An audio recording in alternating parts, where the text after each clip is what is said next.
Are you now a member of the Communist Party? Oh, please, please, please. Please answer, will you, Mr. Robeson? What is the Communist Party?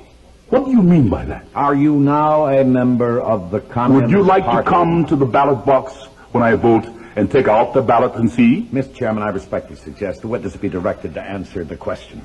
You are directed to answer the question. I invoke the Fifth Amendment and forget it. I respectfully suggest the witness be directed to answer the question whether, if he gave us a truthful answer, he would be supplying information which might be used against him in a criminal proceeding. You are directed to answer, Mr. Robeson. In the first place, wherever I have been in the world, the first to die in the struggle against fascism were the communists. I laid many wreaths upon the graves of communists. That is not criminal.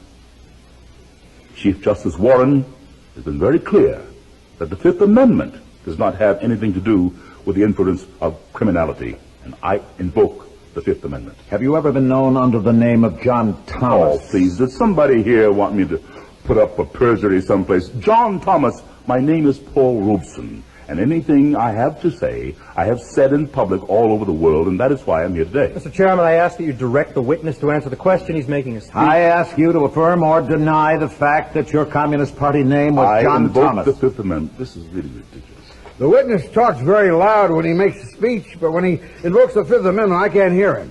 I have medals for diction. I can talk plenty loud. Will you talk a little louder? I invoke the Fifth Amendment loudly. Sir, who are Mr. and Mrs. Vladimir I Nikiev? invoke the Fifth Amendment. Do you know a Manning Johnson? I invoke the Fifth Amendment. Do you know Gregory Kifitz? I invoke the Fifth Amendment. Do you know a Max Jurgen? I invoke the Fifth Amendment. Max Jurgen. Why don't you have these people here to be cross-examined?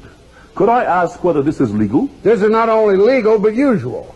By unanimous vote, this committee has been instructed to perform this very distasteful task. To whom am I talking? You're speaking to the chairman of the committee.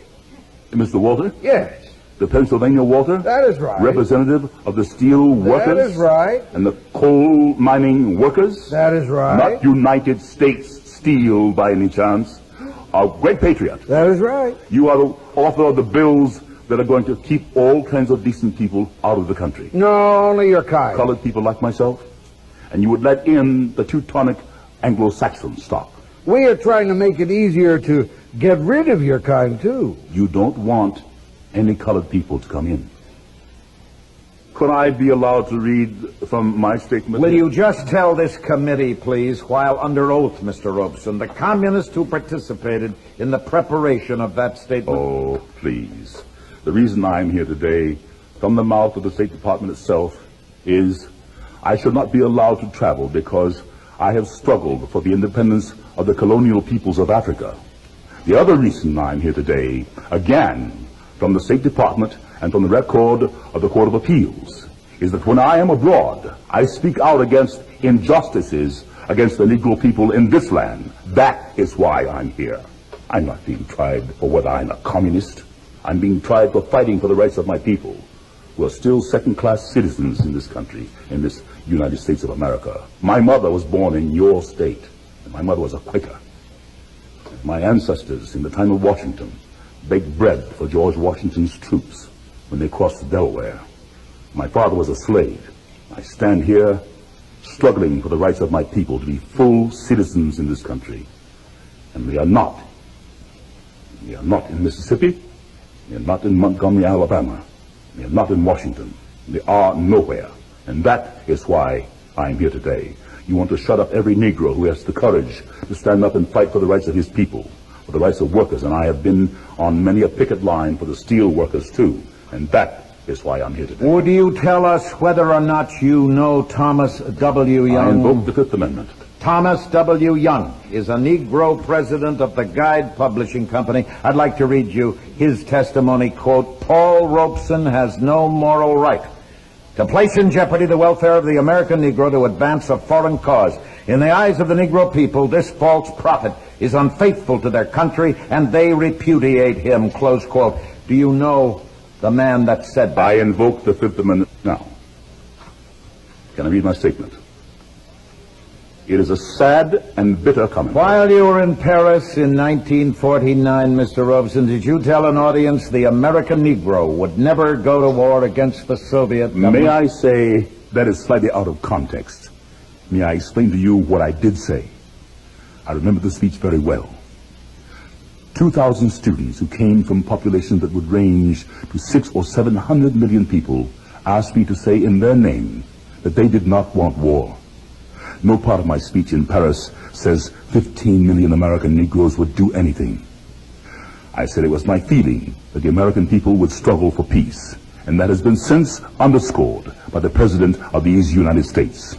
Now, in passing, I said... Do you know any people who want war? Listen to me.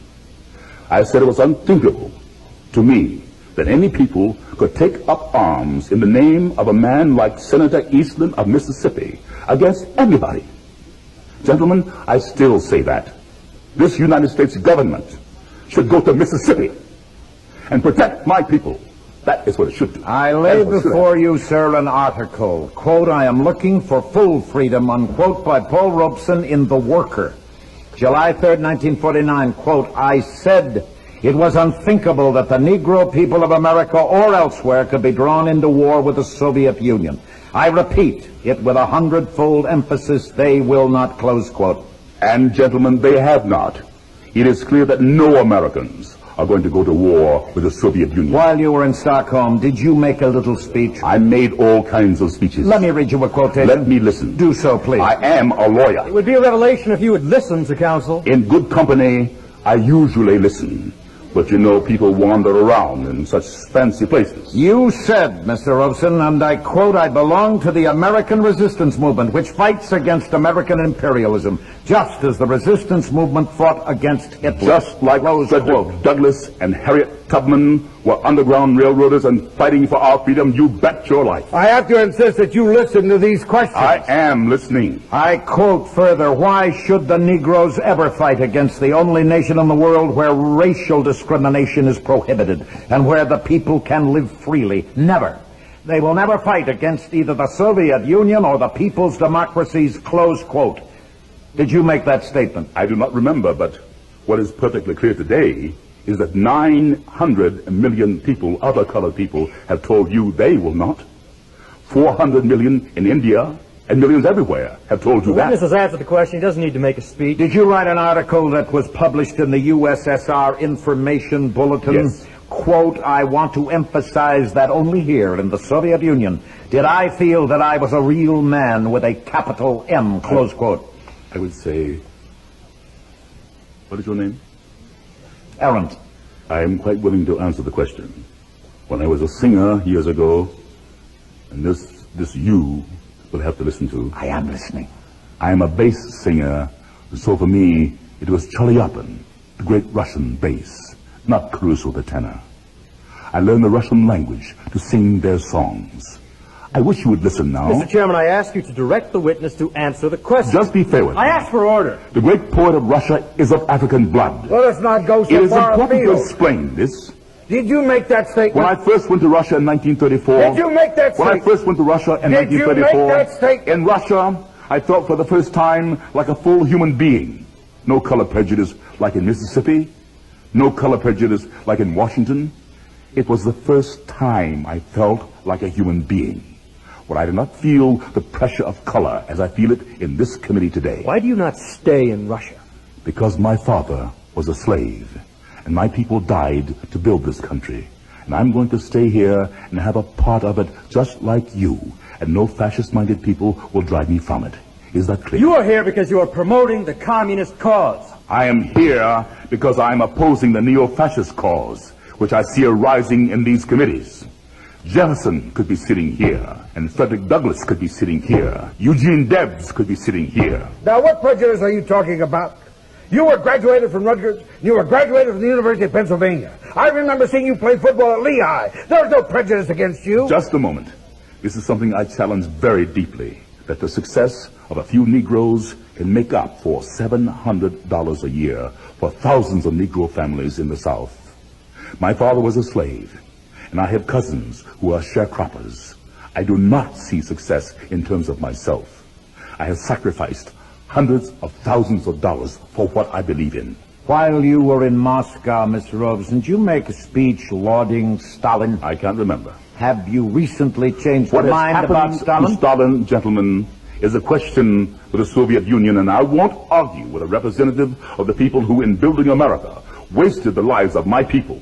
You are responsible, you and your forebears, for 60 to 100 million black people dying in the slave ships and on the plantations. Don't you ask me about anybody. I'm sure you wouldn't want to discuss with us the slave labor camps in the Nothing Soviet could be built Union. more on slavery than this society, I assure you. I would invite your attention to the Daily Worker of June 29, 1949, with reference to a get-together with you and Ben Davis, formerly communist councilman in New York. Do you know Ben One Davis? of my dearest friends. He is as patriotic an American as can be, and you, gentlemen, are the non-patriots. Just a minute. You are the un-Americans. The hearing is now adjourned. I think it should be. I've endured all of this that I can. Can I read my statement? No! The meeting is adjourned. It should be.